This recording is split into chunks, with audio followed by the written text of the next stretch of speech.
Hello, it's Joy Lucinda, and I wanted to share something that I actually created many years ago, or several months ago. And I did it as a tool to help frontline staff to be happier at work. And it's called the assumption and the surrender cycle. But today we're going to talk about it in respect to how to transcend uncertainty in the midst of COVID and crisis. So, just so you know my background, I have a lot of experience with crisis and loss and chaos because I worked in dementia care and hospice for about 15 years professionally and as a consultant for at least the past 10 years. But the thing is that there is a lot, any kind of loss or anything that's uncertain really scares people. And so, it's over time, it just becomes something that's very natural and solutions come very automatically. So I'm going to share this with you. I'm going to share my screen because I want you to see how, um, hold on a second. Here we go. So I want you to see just kind of what the difference is between the assumption and surrender and how it can actually help you to, here, let's see if I can figure this out. Make it bigger. How this can help you. So, all right. So, and like I said, I created this for frontline staff in assisted livings and nursing homes, actually, because what was happening is there was chaos in the workplace where people were misunderstanding each other, gossip was starting, that people weren't showing up for work. There was a changeover in management, but this applies even to your personal life. So, okay, so here's the assumption cycle. So basically, when you assume things, which what are we doing? We're watching the news. We're trying to figure out what's going on. We want to know the facts. And we're talking to other people. We're listening on YouTube.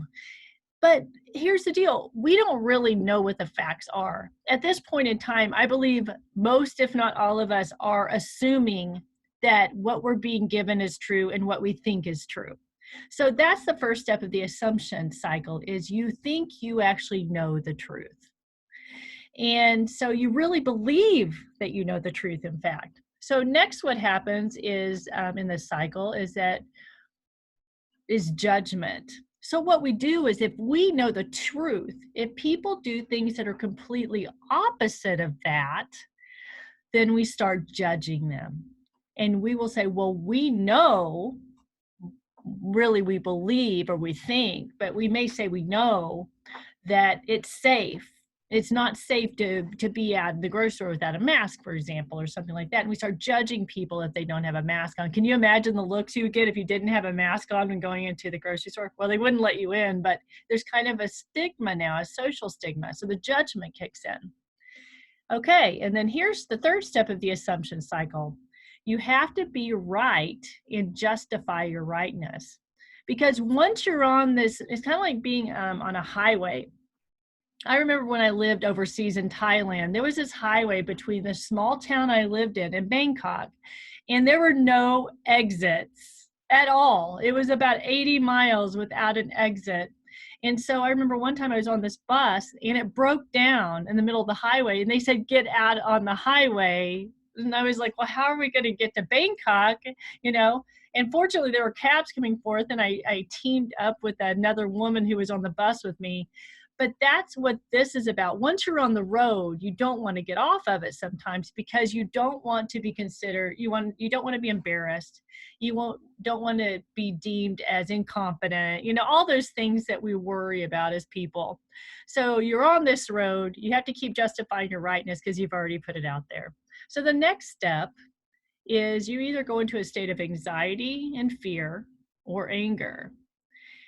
And so when that happens, when people disagree with you, or, all these assumptions have been made and there's something inside of you that still feels uncertain. And I think you could probably relate to that. There's a different feeling when you feel uncertain than when you feel certain. Certain feels more grounded and steady in your body, while uncertainty does not. It feels kind of like you're up in the air in a way. You just feel something's unsettling. So anxiety, fear, anger kicks in. And then we start spreading the assumptions to others as truth. And I kind of already mentioned that already. But then what happens, it kind of circles back to the anxiety, fear, and anger, where that creates this emotional trigger on the people that these people tell what they believe or think to be true. And then those people assume they know when really they just believe or think, and tell others, which creates more gossip. And then all of these people collectively, which just is like a wildfire out of control, they're all are in fear and they stop evolving. So instead of questioning, is this true or not? Maybe I should really search for more facts. I need to prove it. They stop growing. They start wilting inside, emotionally, maybe physically as well. And then they just go down that rabbit hole where they have to stick to their story. And because it fuels them, the fear fuels people. But let's look at the bright side of this. So let me show you the surrender side of this. You know, it's so funny because I was talking to a lady yesterday on the phone named Barbara Rubel. And she is a grief expert, and we had a delightful discussion. She is so funny. She's a 30-year veteran in that field. And I was telling her how, all the, like, I come up with this, a cycle and things like that. And she said, Joy, there's probably a psychological thing that's just right like this, and you just kind of pull it in intuitively. And I said, yeah, I do. It just makes sense. But also after being around grief and loss for so long, it becomes kind of a pattern. So this is how my brain works. It works to bring in ways to resolve things. Okay, surrender. By the way, I want you to look at the word surrender. Surrender is a powerful word because you see the right here, these three letters, end is at the end of surrender, in the middle of surrender. So that means that a new chapter will be started because one is ending. And that means you are choosing when to end that chapter. Okay, so anyway, so that's surrender. Surrender is essentially just saying, it's not mine anymore. This is the key.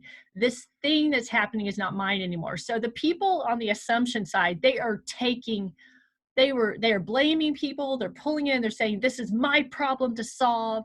I just talked to a client yesterday about that. She thinks she has to solve the world's problems.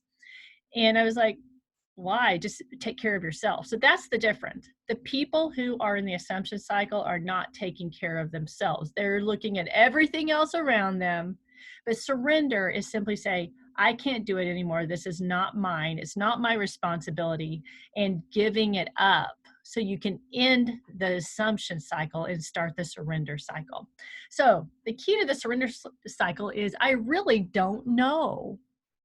That is probably one of the most powerful statements in the human language. Let me give you an example. This weekend with Cheryl Bassett, who has Unstoppable Connections. She has created a huge community of families around the country and in Canada and other places. And I did an online, I do a lot of therapeutic writing. So we did a group poetry sessions with people around the country. And we were writing about family connection. And so it was really interesting about this, I don't know, because I asked the kids that were on, there were teenagers and then a young boy that was on as well. And I said, what do you want to contribute to the poem we're writing collectively about family connection? He said, I don't know. And I said exactly what I just said before, that I don't know is a very powerful statement. And at the end, when we finished this fabulous poem together that had a lot of really just hit us in the heart, I called him out and congratulated him because I said, you, the youngest of the group, brought out the most profound statement of anything. Because when we don't know, that means we're in a full state of surrender and we can accept that. As you see here, it says liberation. So admitting the truth to yourself is very important, that I really don't know. I would like to know more. And but I know that I have to take care of myself right now. So the next step in the surrender cycle is to ask yourself, what do I know now? Or just what do I know? What do I know to be true? Well, what I know to be true is that I don't know for sure. I don't know who to trust. I do know that I can do that, take care of myself and focus on my own wellness since there's a pandemic going on. I have the power to do that, things like that. What do I know? And then the first thing that pops in your head, any of those things before you start thinking, the pre-think is what I say. It's a whole other workshop. That is your truth. Okay, so the next step is, okay, so only tell yourself the truth. Now, when you have these people who are in the assumption cycle, they're going to test everything you have because they're going to justify, just like I said, they're going to justify their rightness. So here's the key. You only tell yourself the truth, and you have to kind of shield yourself from the assumption cycle people by saying, if they talk to you and really try to force their opinions, you can just in your head say, that's interesting. What that does in your brain is really fascinating because what it does is it shuts down the part of the brain that feels the need to people please. It shuts down the part of the brain that has to figure it out. It simply puts us in a state of curiosity with that, and love for that matter, and compassion for that other person enough where we can listen, take it in and nod, but then go back to here. What do I know to be true? And so it's a very compassionate way not to breed anger in yourself when honestly you really are in a state of surrender and you want the best for yourself first. Okay, the next step is for each truth, ask what else is possible. So that's another mindset hack. And so if you, like one of the truths is that I don't know. Well, what else is possible?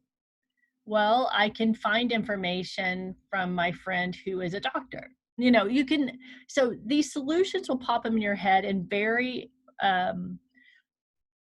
distinct bullet point fashion, where the people on the assumption cycle side, they're the ones that it's chaos. It's just a tornado in their head. There's no way to bullet point anything. But when you're in this surrender state, if you ask what else is possible, your brain creates simple points in your head of things that can be done in a compassionate way for yourself and for the people around you for that matter. And like it says here, it's the courage to take action. So once you have this bullet point in your head, what else is possible? Let's see, I'm thinking of it in relation to what I'm talking about this cycle itself. What else is possible? That people will see the light is what I got. See how it's just like a simple thing. So it's about getting out of your head to get it into your head. Oh, this blew my mind. Did it blow your mind? Kind of blew mine. So then comes the courage to take action. It's so funny because the assumption cycle is all about anger, kind of. But courage, which the last 4 letters of courage is rage. It's in the first 4 letters of courage means heart. So this is heart rage. This is saying, I don't want to do the old ways anymore. It's just not worth it. I'd rather be at peace with myself. So anyway, so getting to the point where you ask these questions, get the bullet points in your head, which just fashion themselves with finesse in your brain. It's going to be so much easier to take action because you'll know the right actions to take. Okay, next step of the surrender cycle. Possibilities are realistic, simple, and help others grow. So it's the opposite of the gossip that's happening on the assumptive side, the assumption side. And so you can also help, I didn't put that on there, but you help yourself and others to grow. It's the opposite of not evolving, like I said, on the assumption cycle. So growth, listen, you're either growing or you're wilting. That's the deal. And so if you choose to take the high road, the peaceful path of surrender, you will grow. It's the natural course of things. Just like a flower with sun and water grows because that's the formula. These simple steps will help you grow as well, while everyone else is wilting into a swamp or something. Just whatever, just icky. Okay. And then the next step is acceptance of all that is. We have a pandemic going on. I accept that.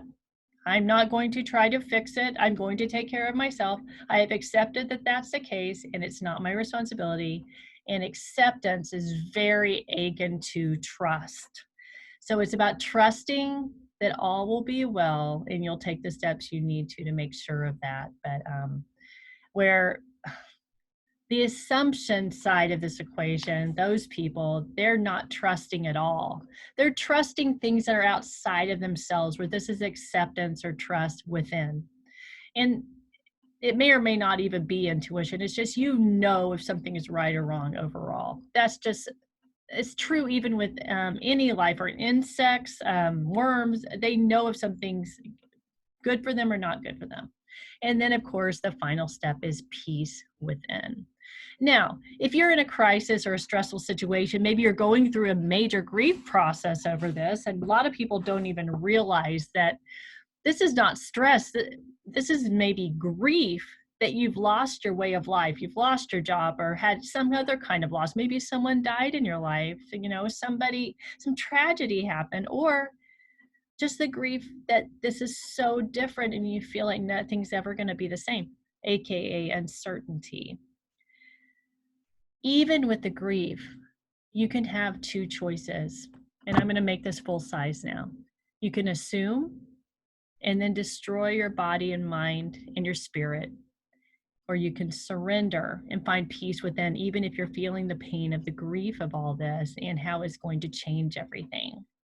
And ultimately, if you apply these strategies to anything that stresses you out in your life, it's going to make a huge difference. And you're going to start noticing also the resonance of you and the people around you. You're going to automatically over time know those are the assumption people and these are the surrender people, and I am in surrender mode, so I am going to be with those people who are in acceptance and have peace within. And then when the crisis happens, wouldn't you want to be with those people? I equate the assumption side to the people in the zombie movies who right after the zombies start showing up, they pull out their shotguns and start like having parties and shooting the zombies, where the surrender people are the ones that create community. So I've seen a lot of zombie movies, sorry, but well, I'm not sorry. It's actually a great way to learn about apocalyptic events like a huge pandemic, right? So anyway, I just wanted to share that with you, and I'm really sending you lots of love right now because, you know, it's not hard on everybody. I mean, I've really made this an opportunity, but I've gone through a lot of losses and changes as well. And but I've chosen to surrender, and it has made my life, despite the chaos, so much better. And I wish the same thing for you. Thank you so much for listening today. My contact information is below, but I'll go ahead and give it to you now. joylucinda.com and info@joylucinda.com. I'd love to have a conversation with you about how you're experiencing this time and place and how you plan to surrender to that. I would love to hear that. So anyway, I look forward to hearing from you, and may your day be filled with peace, ease, and delight. Okay. I'll see you soon.